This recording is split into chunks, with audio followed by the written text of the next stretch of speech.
Hi, and welcome back to another episode of the History of Fan Anime. I'm your host, William Chow, and today's episode we're gonna have talk about a concept that probably no one really knows really too much about. It's the concept of the BBS Meet. Okay, so before we begin on all the topic and go over some pictures, I want to remind everyone to go down below, click like and click subscribe. I'm almost at episode 200, so we're gonna have a special sort of a episode going on there. So again, just also don't forget to hit notifications, and that way you also see when the new videos come out. Because I also have to put out the instructions on how to get your stuff for the giveaway. All right. So again, have all that stuff clicked on so that you'll get notified right away when that gets posted. Okay. So today's episode is about what they refer to as the BBS Meet. So let's start at the beginning and describe to you what the environment is and what a BBS is. Okay, so again, we're in the era before 1995. So Windows 95 hasn't come out, and obviously the internet isn't the way it is, right? And even the quote getting online is very much a non-graphical type of thing, right? It's basically you turn on your computer and everything is word driven. Okay, a BBS is short for a bulletin board system.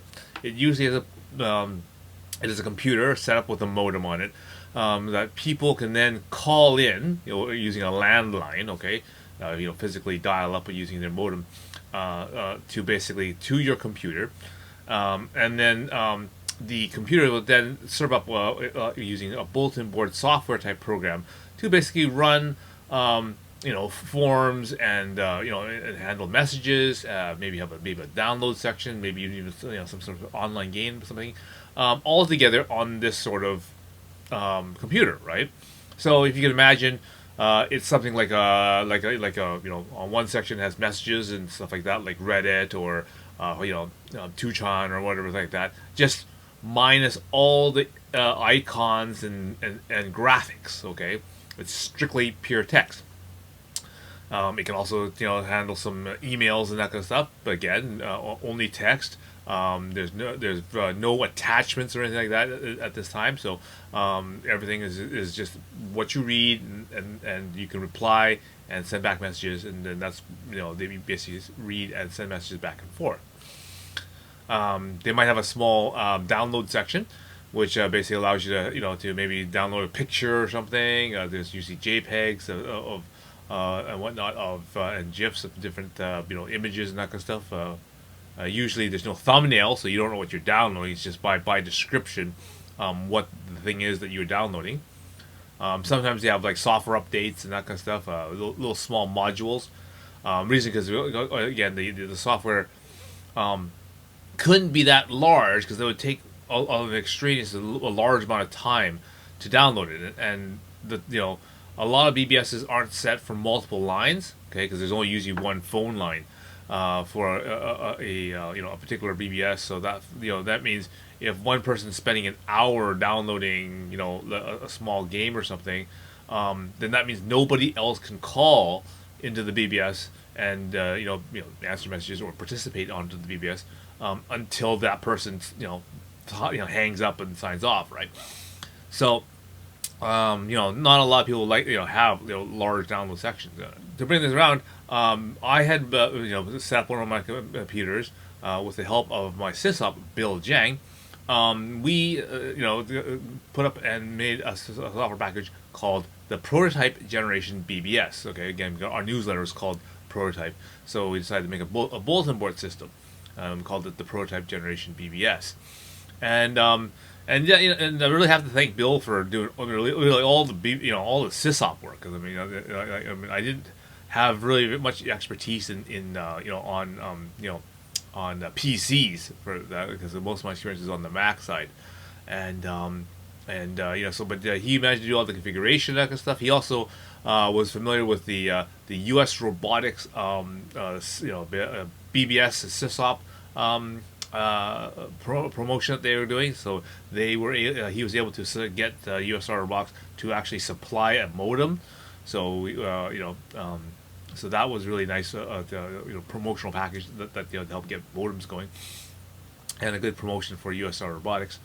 So we got that all set up, and that basically allowed us to take calls and that kind of stuff in, and basically set up a kind of a a form or a message area, specifically for anime and things around Vancouver. For things like, for example, the buy and sell and things like that.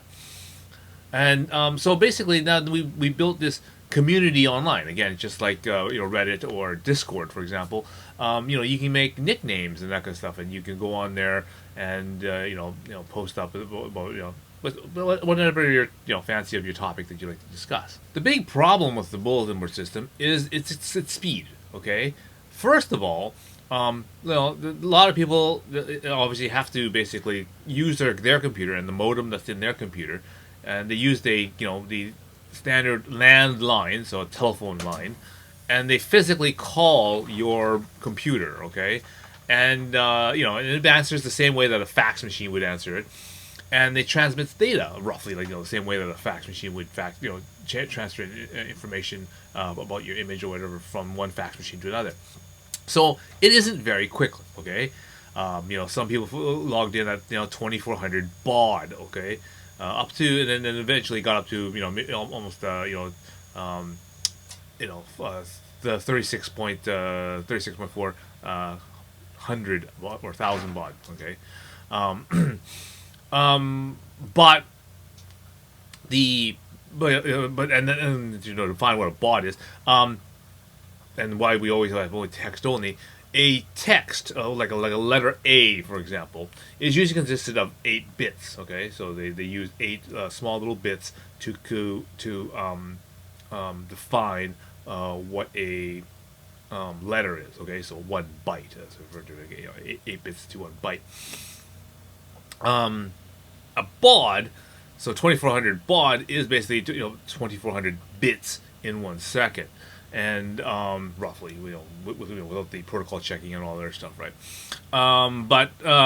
So basically, if you take 2400 divided by 8, you get about 300 characters a second. Okay, and that is how fast it would take to transmit data between each other. So again, things like JPEGs and even like programs will take a while to actually transfer through because of its particular size.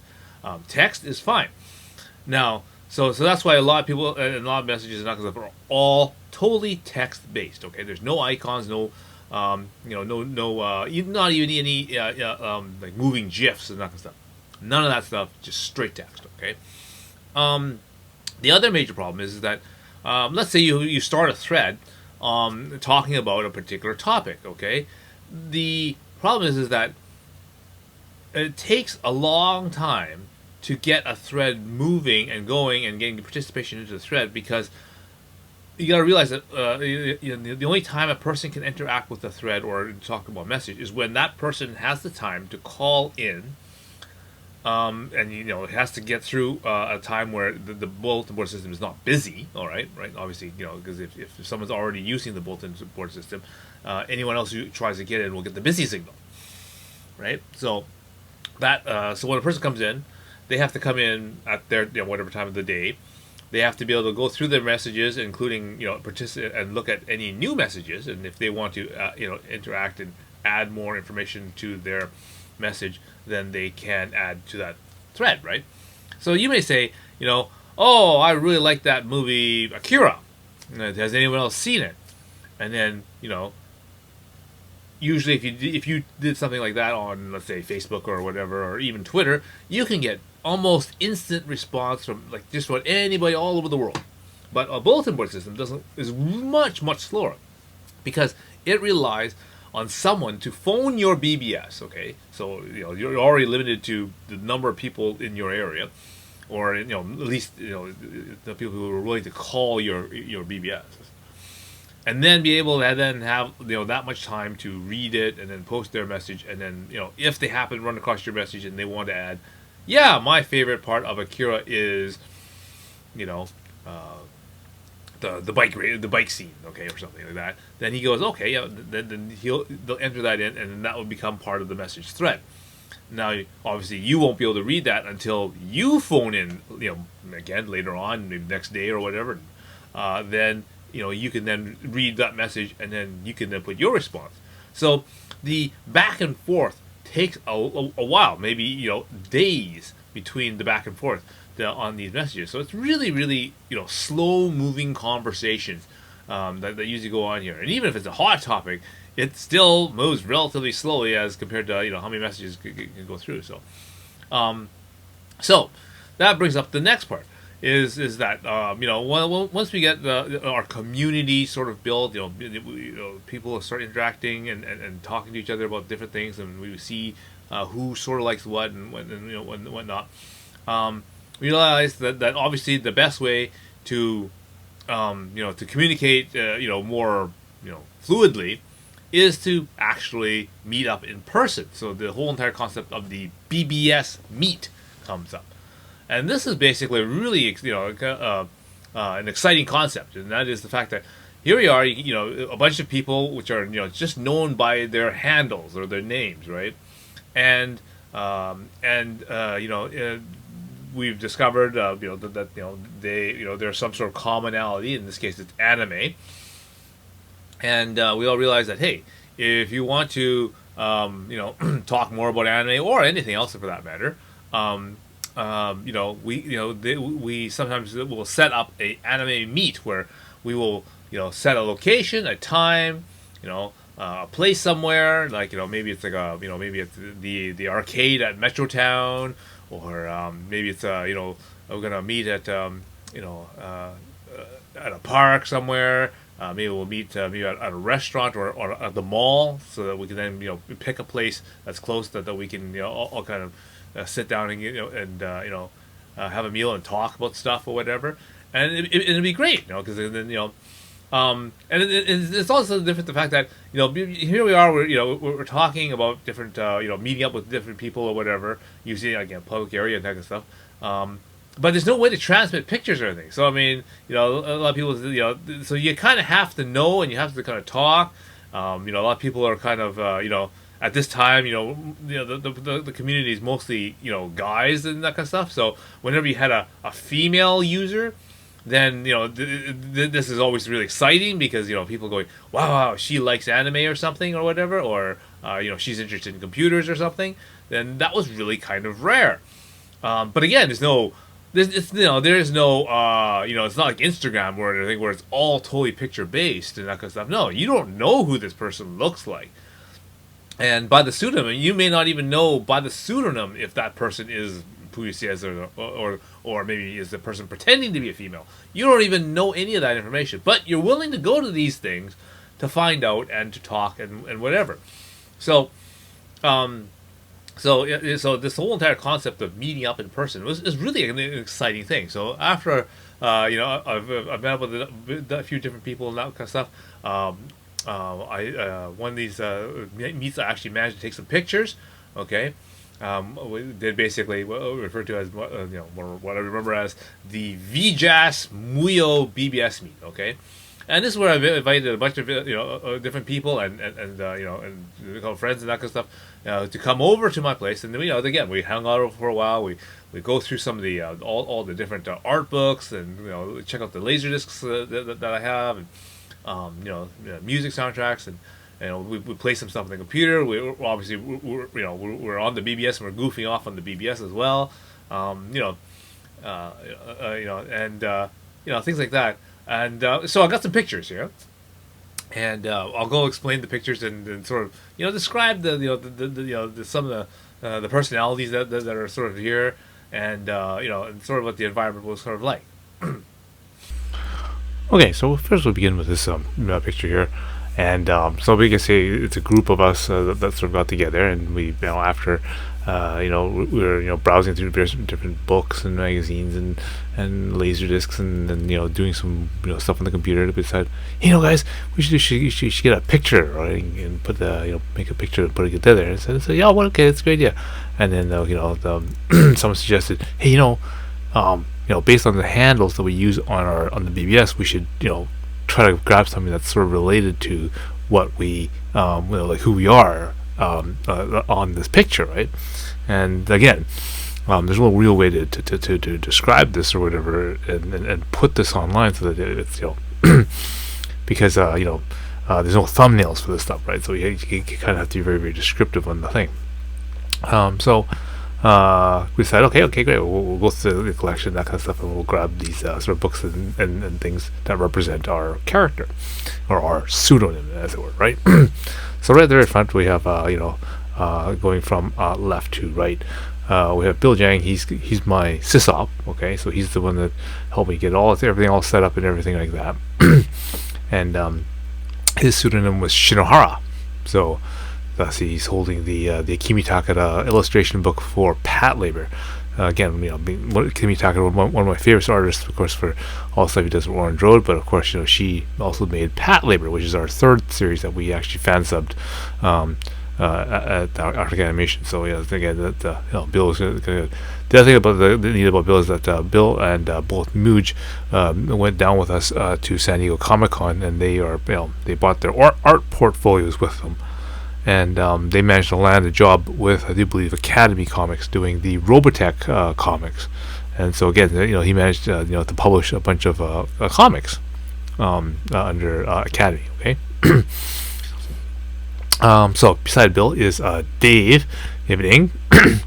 Now, Dave is, as mentioned in the previous video, he's the one that drew the picture of Kay on Andrew's cast. He also helped me out making the Robotech 2 Take 1 movie. Again, those two things I mentioned in my previous episodes. You can go to the index and look those up, and you can see what we did with that. Okay. Anyway, so he was the one that introduced me to a lot of like the Chinese version of Mospida and Orgus. Okay, so I got that tape from him, and he later then introduced me to Asa. Which again, that's who I got all the his friend in Japan got all the tapes sent over in exchange for tapes of hockey games. So that was pretty cool. Now I do believe his name was Briaros or something. So again, that's from Appleseed. So he's holding the Masherman Shiro art book for Intron Depot. Again, just a beautiful art book done by Masherman Shiro. So that was really, so that's what he's holding. Next to him is Daryl Yang. He, of course, is one of my friends that was from Taiwan. He's currently over there, fairly, big in the DJ scene. Anyway, so his favorite anime that he liked was Votoms, Red Armor Trooper Votoms, and he usually uses the handle like Red Shoulder or Scope Dog or something like that. But I didn't have any Laserdiscs for Votoms, and at this time I didn't even have Melolink. I think Melolink wasn't quite out yet. But that was, I did buy Melolink later on. But again, at this time I didn't have it. So his next choice was Zeta Gundam, okay, because then he uses, I believe, the Char Aznable nickname, and so here he is holding the Zeta Gundam LD box set, and so that was pretty cool. And again, so I guess in one way, he's not the the primary example of what a fob is, but that's that I definitely did get a lot of influences from him for that. So now the back row. Okay, so here again, left from right. Here I'm standing holding the the La Blue Girl Laserdisc box set. Now I remember my pseudonym was, I do believe, Inju Master. And and so the title from that, of course, a lot of those tentacle hentais were all using the Ju, and like, so it would be like Inju Gakuen, which is things like Angel of Darkness or School of Darkness. Okay. Then there's Ima Inju and Yojo Kyotsu and things like that. It's a lot of those Jews, right? Names for basically monster, right? So I decided, yeah, okay, we'll use that for that. So that's my handle on the board, was the Inju Master. Okay. Is Derek. Okay. Now he's also from Taiwan, much the same way Daryl is. But he is a big Tenchi Muyo fan. Okay. And I do believe it's his idea to come up with this, VJAS Muyo, and VJAS by way stands for Vancouver Japanese Animation Society, which is the anime club that we made up at this time. So yeah, he's a big Tenchi Muyo fan. Okay, and that's what sparked this particular idea. I remember one of the things that he did when was on the Mac. We were using we had scanned in a picture of Tenchi Muyo from an Animedia magazine. Okay, and usually the magazine's got nice picture, but it's got writing all over the picture, right? Because of the word Animedia and all the titles and the price and all this stuff. And so he decided, okay, I'm going to use Photoshop, and I'm going to restore the picture by removing all those things.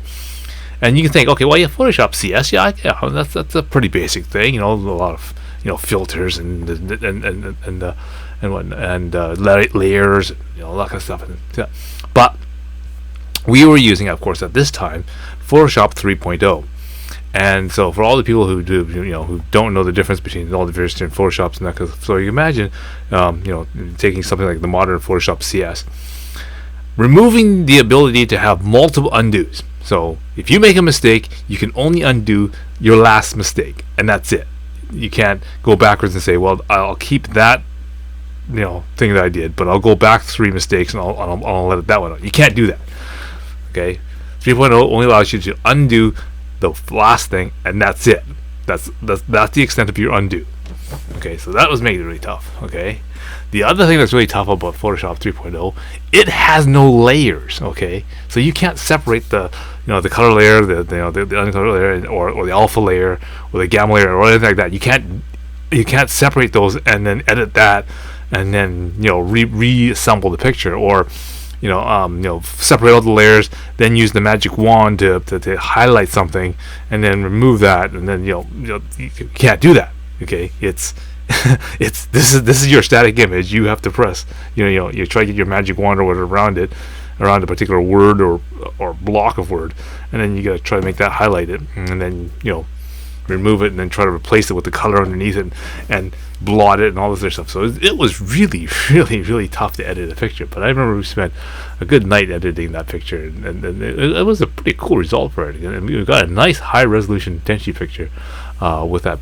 We just did that, but we took a lot of time to editing Photoshop with that.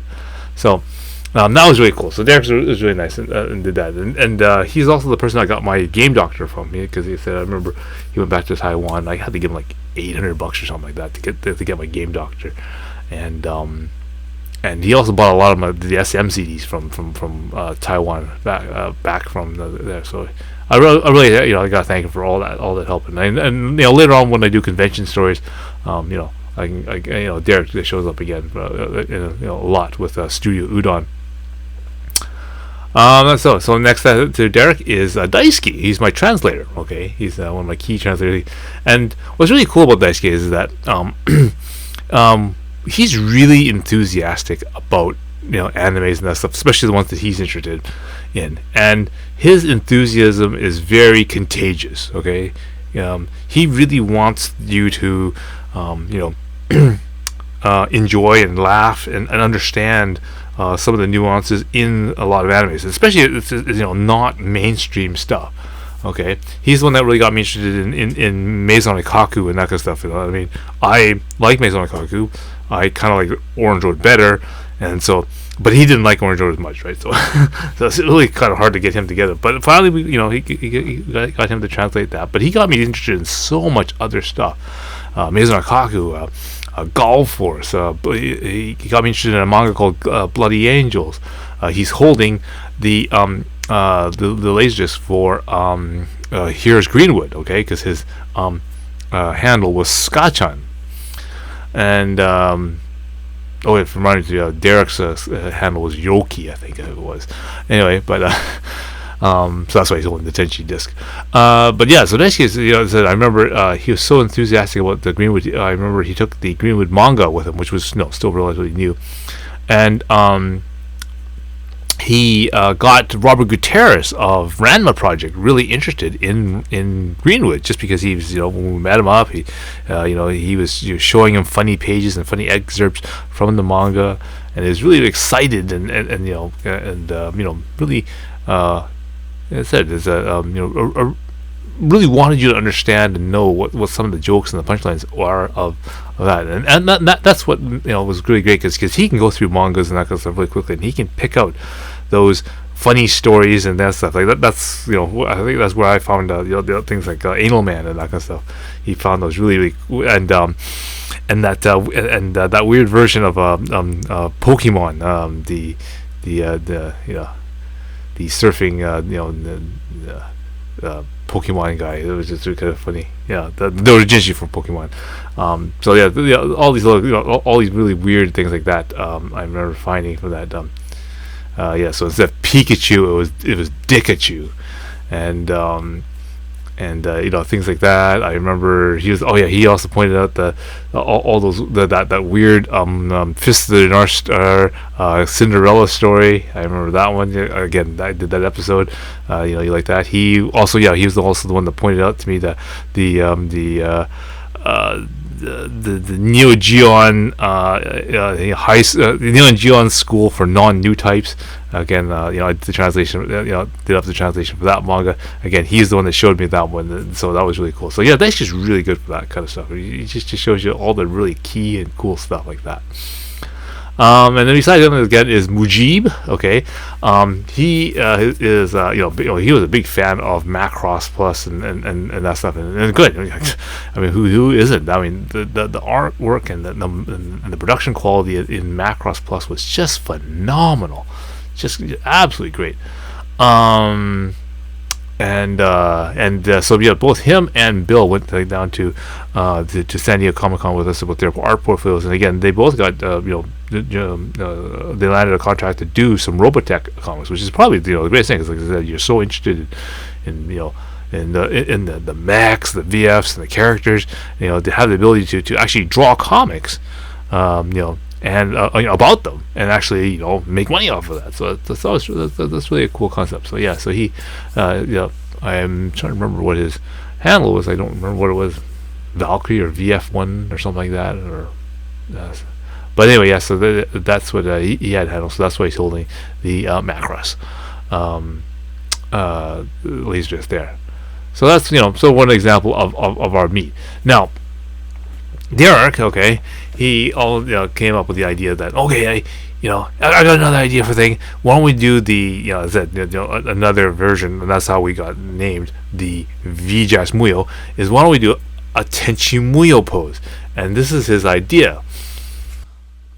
All right, so Derek then came up with the idea. Hey, okay, why don't we get together and do a group shot? But this time, let's everyone stand in the poses of Tenchi Muyo, okay? And so we changed the location a little bit, and then we had to pull out the laserdiscs for the Tenchi Muyo set, and then everyone sort of said, picked one, and then said, okay, Derek goes, okay, I want you to do, this pose, right? So and so basically, got Bill to do the one. So laserdisc number one is Yoko, and she's holding one finger up, okay? And he says, okay, I want you to stand here, and okay, so then he gets Mooj and goes, okay, you're gonna be number two.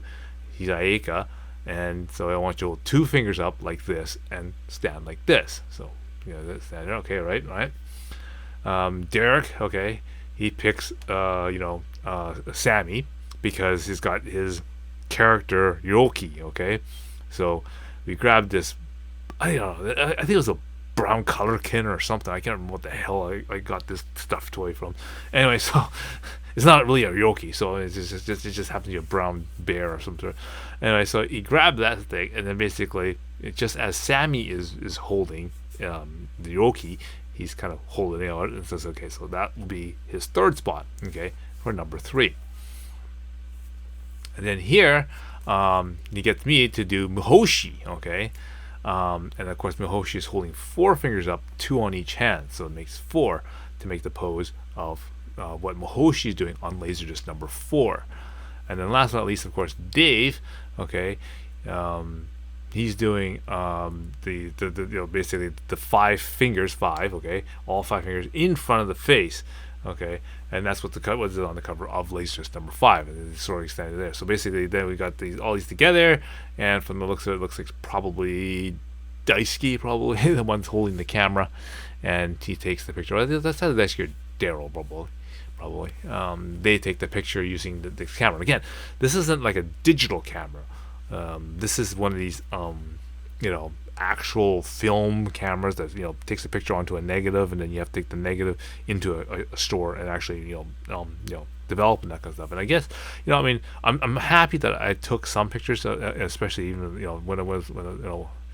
I wish I kind of gotten into photography earlier when I was in high school and that kind of stuff, and actually took more pictures. I thought that would have been really, really great. But even without that, I'm happy that whatever pictures I did take, I'm glad I did take, and I wish I just wish I'd take more, because in the modern era, we take pictures of everything, including the food we eat and what stuff we buy and clothes we wear and whatnot. But back then, it was a really tough thing to do, and I just kind of wish I'd spent a little more time doing that and actually spent more money doing that. So maybe back then learning photography wouldn't have been a bad thing.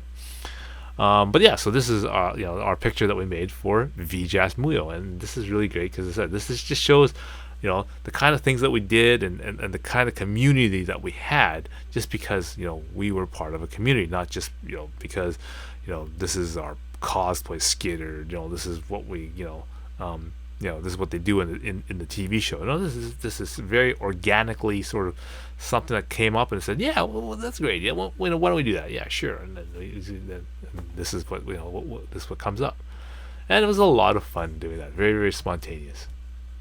So, hope you found that really kind of interesting. This thing that'll be, again, in the modern day culture, we don't really have anything that allows us to sort of do this kind of a meet, because everyone's sort of now really hyper cautious about who they talk to, and everyone wants pictures, and what do you look like, and everything's treating everything like it's a pickup thing or whatever, or or a creepy thing, and at the same time, the only place that you might be able to do some sort of sort of very, very loose sort of group communication like this is maybe at a convention, but it's very, very short lived, because obviously conventions you only do on the weekend or whatever of the convention, where but then you think everybody at the convention is sort of an anime person, so